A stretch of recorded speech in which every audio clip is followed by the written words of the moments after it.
Eis que hoje eu ponho diante de vós a bênção e a maldição. A bênção quando ouvirdes os mandamentos do Senhor vosso Deus, que hoje vos mando. Porém a maldição, se não ouvirdes os mandamentos do Senhor vosso Deus, e vos desviardes do caminho que hoje vos ordeno, para seguirdes outros deuses que não conhecestes. Pedimos, Senhor, abençoar a Tua palavra em nossos corações, em nome do Senhor Jesus Cristo. Amém, Senhor. Amém. Assentai-vos. Bem, nós encontramos em São Marcos, capítulo 10, a partir do verso 17, aquele acontecimento que muito é comentado. Jesus e o mancebo de qualidade. E depois que terminou aquele diálogo entre aquele jovem e Jesus, quando Jesus fez aquele desfecho final, quando ele se achava tão dentro do céu, porque ele tentou se justificar pelaquilo que ele fazia. E ele então, Jesus, amando aquele jovem, disse: falta-te uma coisa, vai e vende tudo quanto tens e dá-o aos pobres, e terá um tesouro no céu, e vem e segue-me. Mas ele, pesaroso desta palavra, retirou-se triste, porque possuía muitas propriedades. E Jesus então traz uma sentença. Então Jesus, olhando ao redor, disse aos seus discípulos: quão dificilmente entrarão no reino de Deus os que têm riquezas. Os discípulos com aquilo então se sentiram um pouco acuados. Eles acharam difícil demais chegar nos céus. E eles então se admiraram destas suas palavras. Mas Jesus, tornando a falar-lhes, disse-lhes: filhos, quão difícil é para os que confiam nas riquezas entrar no reino de Deus. Porque só tem uma coisa que nós devemos colocar nossa total, inteira confiança, meus irmãos. É a palavra. No princípio era o verbo estava com Deus, o verbo era Deus, e tudo que foi feito por ele, e nada foi feito sem ele. E o verbo se fez carne e habitou entre nós. Então Jesus é a palavra encarnada. Então estava ali Jesus, a palavra, tudo que aquele jovem tinha aprendido desde a sua infância. Porque ele disse para Jesus: tudo disso eu sei. Guarda os mandamentos? Quais? Ele era bom de pergunta, né? Ele citou. Mas faltava somente uma coisa. Mas Jesus agora estava com seus discípulos. E é mais fácil passar um camelo pelo fundo de uma agulha do que entrar um rico no reino de Deus. Que coisa, né? Jesus estava firme no seu propósito, ele não renunciava não. Vou retroceder um pouquinho para os discípulos compreenderem. Não, ele apertou mais. Agora passar um camelo no fundo de uma agulha. Às vezes as pessoas tentam dizer, a agulha é uma coisa que tinha lá, baixinha, que o camelo bem ensinado tinha que passar por baixo. Isso é uma interpretação da palavra. Mas Jesus disse, é impossível para aqueles que confiam nas riquezas, nas suas próprias qualidades, chegar ali. Só há uma coisa que pode nos colocar ali. É estar atrás da palavra. O que tirou o mundo todo do centro? que levou à perdição de toda a humanidade? Não foi desobedecer a palavra? Não foi a falta de confiança na palavra? Não foi simplesmente ali no Éden aquilo que aconteceu? Deixou de lado a palavra. Então o que pode colocar um homem ou uma mulher outra vez na presença do seu Criador? A obediência. Correto. Se a desobediência levou à perdição, a obediência leva à salvação. Eis que hoje coloco diante de vós a bênção, a maldição. Se obedecerdes, se permanecerdes, se desviardes dela, todavia continua sendo uma escolha. Mas Deus não deixou nenhum de seus filhos desarmado. Não. Ele capacitou seus filhos para a vitória. Ele não perdeu seus filhos, nenhum deles. Mas vejam só. E Pedro, como sempre é o Pedro, né? Começou a dizer-lhe: eis que nós tudo deixamos e te seguimos. E agora?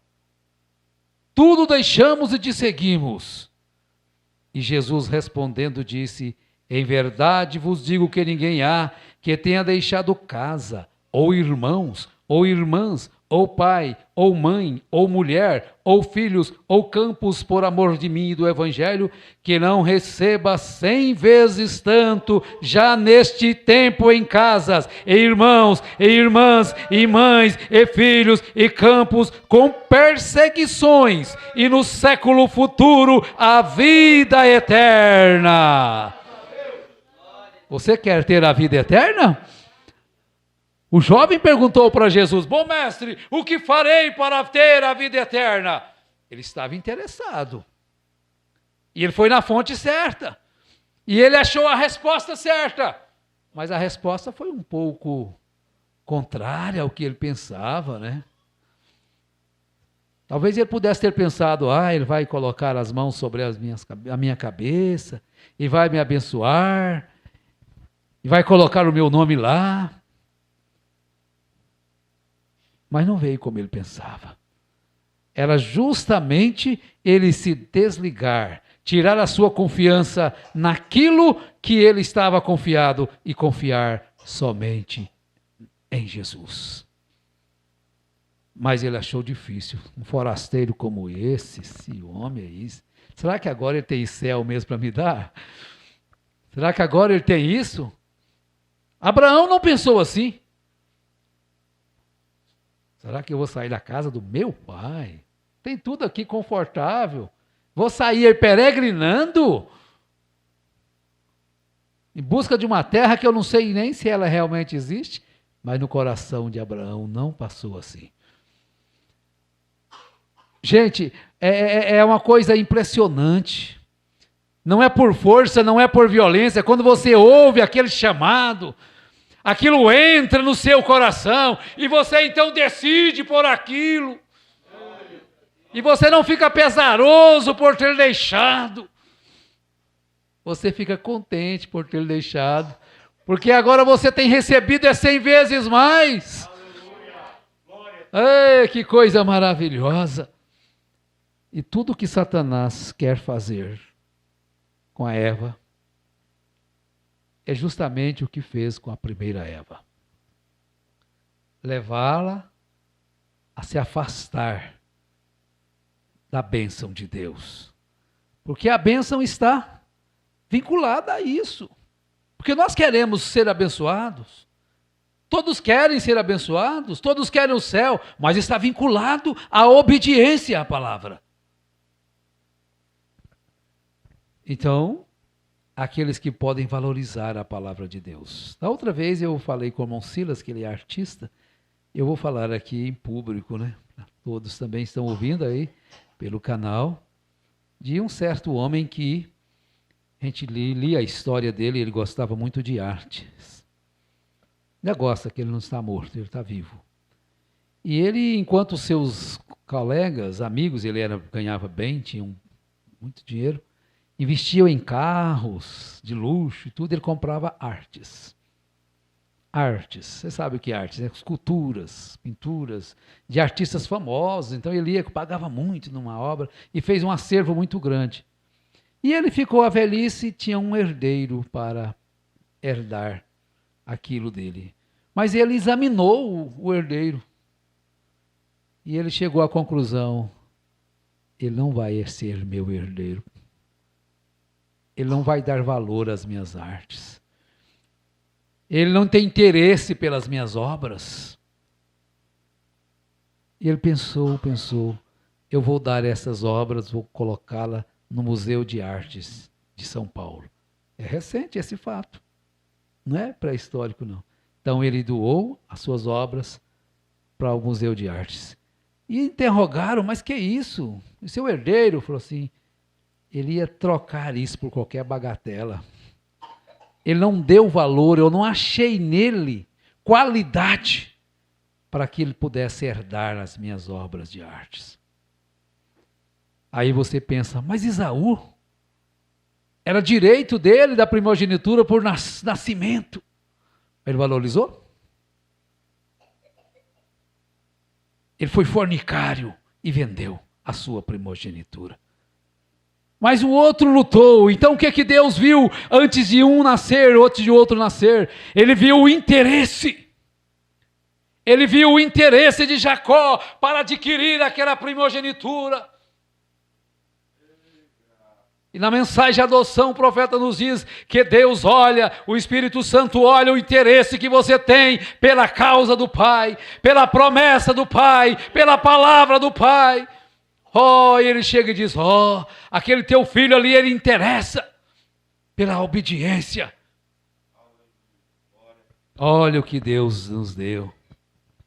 Deus sabia que este grande combate estava se aproximando entre o certo e o errado, e ele sabia o que o inimigo iria fazer, ele sabia exatamente como equipar o seu povo. Então, se observarmos, a primeira coisa com a qual Deus equipou os seus filhos, sendo infinito, ele sabia o que era necessário para vencer o inimigo. O que ele deu? Mas Deus, no princípio, deu a seus filhos a arma atômica, porque ele é o Deus infinito. Agora, vendo que haveria um conflito e que haveria uma batalha, Deus equipou os seus filhos com o tipo certo de munição, o tipo certo de ataque, o tipo certo de qualquer coisa que eles necessitassem. E isso varreria desde lá do Éden até o arrebatamento. Você já analisou? O que Deus deu então? Desde o Éden, que tem validade até o arrebatamento. Que arma é esta? Que é capaz de vencer o inimigo? Ele não teve que aperfeiçoar nela, não, vamos aumentar aqui a potência do cartucho. Então agora nós estamos vivendo uma era de Laodiceia. Então a fornalha foi aquecida 7 vezes mais. Uai, Deus teria que mudar a sua arma, colocar uma arma mais potente, para livrar os jovens, para livrar as moças, para livrar os moços, para livrar os maridos, as esposas, da prostituição, da malícia. Senhor, hoje está muito mais difícil, as mulheres estão mais expostas. Aí São João vem e diz, jovens, eu vos escrevi porque sois fortes e tendes vencido o maligno. Mas será que Deus não teve que aperfeiçoar a sua arma? Ele deu a mesma. Que isso varreria desde lá do Éden até o arrebatamento. E o que era isto? A palavra. A palavra é isto que derrota Satanás. É a palavra, ela o derrotará em qualquer parte, em qualquer lugar. Ei, glória! Agora, por que queremos substituir por outra coisa, quando já temos a melhor coisa que existe? A palavra! Por que vamos querer substituir, meus irmãos? Ah, que coisa! Isso não te dá confiança, segurança? Se você ficar por atrás dela, quem vai te derrotar? O profeta falando a seu filho, a feito de seu filho Bilipó, ele falou, eu poderia construir uma parede de 20 metros de concreto, para cima, de lado, de todos os lados, e colocar ele ali, não livraria da morte. Mas a palavra livra. Confie nela, porque a única coisa que aconteceu, porque houve a queda, foi afastamento da palavra. Então, meus irmãos, o que nós temos mais moderno hoje? Os homens têm coisas modernas, né? Começa com uma coisa, hoje é bombas atômicas, bomba de isso, aquilo, outro, nem sei. Não anda acompanhando no mundo da ciência, mas eles não param, né? Eles querem construir uma que destrua o máximo de inimigos com uma bomba só. De preferência, uma que destrua todas as nações, só sobre aquela nação ali. De preferência que todos se percam e nós aqui nos salvemos com a nossa bomba. Só que a palavra de Deus ela é um pouco diferente. Ela é para salvar a todos. Ela não é para matar a todos. Ela não tem distinção de classe. Ela não tem distinção de cor. Ela não tem distinção de grupo grande ou grupo pequeno. Se tem dinheiro ou se não tem. Se tem estudo ou se não tem. Ela é estendida a toda a humanidade. Você quer abraçar a palavra do Senhor? Eu posso te aconselhar. Tomar a decisão por você eu não posso. Mas se ter certeza, confiança de que o que eu estou vos dizendo, se você firmar-se nisto, porque não é meu, é dele. Mas Deus não pode dar nada mais a não ser a sua palavra. Aí a pessoa, mas Deus é pobre demais, ué. Não pode dar nada mais. Ué. Não, mas tem a palavra do fulano, do beltrano, do cicrano. Ele falou isso, falou aquilo. Mas Deus mantém-se. Deus mantém-se. Deus mantém, porque Ele é Deus, e Ele é infinito, e Ele é imutável. O que curou lá, cura hoje. O que salvou lá, salva hoje. O que curou, fez. Olha, mas Deus não pode dar nada mais a não ser a sua palavra, porque foi isso que Ele escolheu primeiro. E quando Deus toma uma decisão, sempre terá que permanecer daquela maneira. Deus não tem que tomar o raciocínio de ninguém. Deus não tem que tomar uma cultura maior, mais bonita, mais evoluída. Deus não tem que tomar um partido, esquerda ou direita, ou centro liberal. Deus não tem que fazer nisso. Deus só tem uma coisa. Hoje coloco diante de vós a bênção ou a maldição. Então aproveite. A bênção está estendida. Tome a bênção, que é o que seria a bênção? É a obediência completa à palavra de Deus. Porque Jesus disse, São João 3,16. Ele foi enfático e foi direto. Ele não elogiou Nicodemos, não. Oh, Rabi, sabemos que tu és mestre vindo de Deus, porque ninguém pode fazer o que tu fazes se não for de enviar de Deus. Ele não olhou para ele, obrigado, Nicodemos, muito bem. Ele foi direto. Quando ele acabou de falar, na verdade te digo que aquele que não nascer de novo não pode entrar no reino dos céus. Puxa, foi um choque. Desmontou o homem, o grande Nicodemos. Falou, agora o que eu faço? Lá vai ele de novo. Mas como que eu vou fazer? Entrar no ventre da minha mãe de novo? Já sou velho, como que eu vou fazer? Jesus vem de novo. Tu és mestre em Israel e não sabes? Se o mestre não sabe, agora como que vai fazer com os outros? Nascer da água e do Espírito, não tem outro meio. Então, quando a primeira mensagem de João Batista, já ouvimos hoje, arrependei-vos e seja batizado. Chegou no dia de Pentecostes, Atos 2, qual foi a primeira mensagem? Qual foi a primeira resposta? Diante da primeira pergunta, depois que o Espírito Santo baixou? Varões, irmãos, o que faremos para herdar a vida eterna? Lá vem a mesma resposta. A mesma de Jesus. Ide por todo mundo, pregai o evangelho a toda criatura. Aquele que crer e for batizado será salvo. Lá vem a resposta de Pedro: arrependei-vos e cada um de vós seja batizado em nome de Jesus Cristo para perdão dos pecados e recebereis o poder, o dom do Espírito Santo. É a palavra, irmãos. É a mesma. Jesus não mudou e nem mudará. Se ele operou no passado, hoje também vai operar, mas da mesma forma. Não precisa criar novas coisas. Criar doutrinas daqui e dali, é isso, é aquilo outro. Nada necessário. Bom mestre, o que é necessário para alcançar a vida eterna? Pedro, então, escutando o diálogo, disse: mestre, Senhor, nós deixamos tudo e te seguimos. E agora? Você tem medo de deixar alguma coisa? Você acha que Deus pode dar prejuízo para alguém? Ele nunca vai te dar prejuízo. Posicione-se por Ele, posicione-se pela palavra, e ela é a garantia da vida eterna.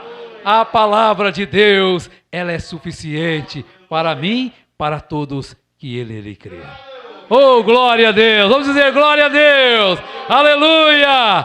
Eu creio, você crê? Aleluia! Deus fez promessas para mim,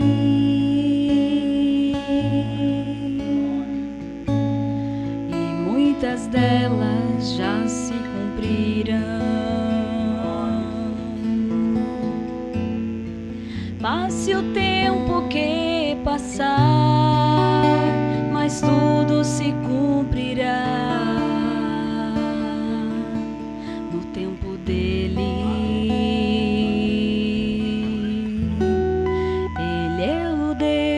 Do impossível, do nada tudo podes fazer.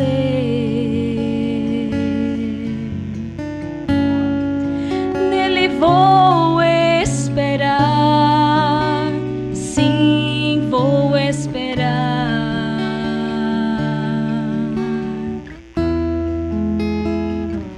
Em suas promessas vou prosseguir, vou até o fim.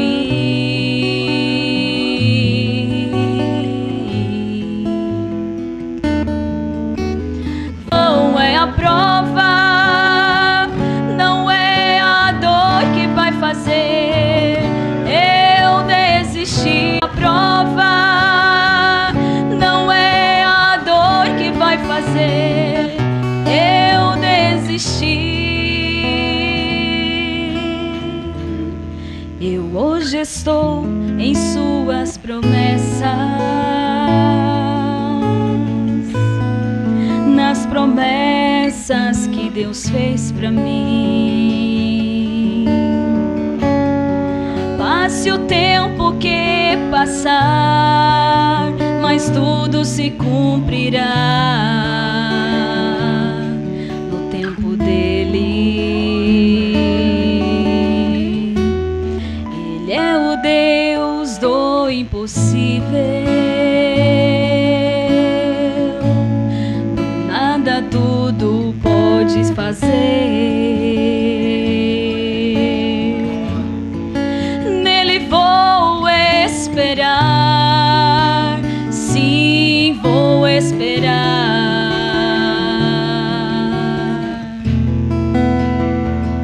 Em suas promessas vou prosseguir, vou até o fim.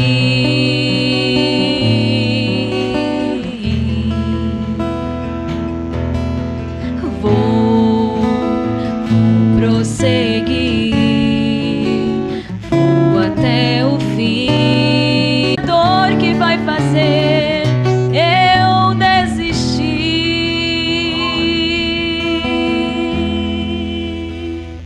de suas promessas.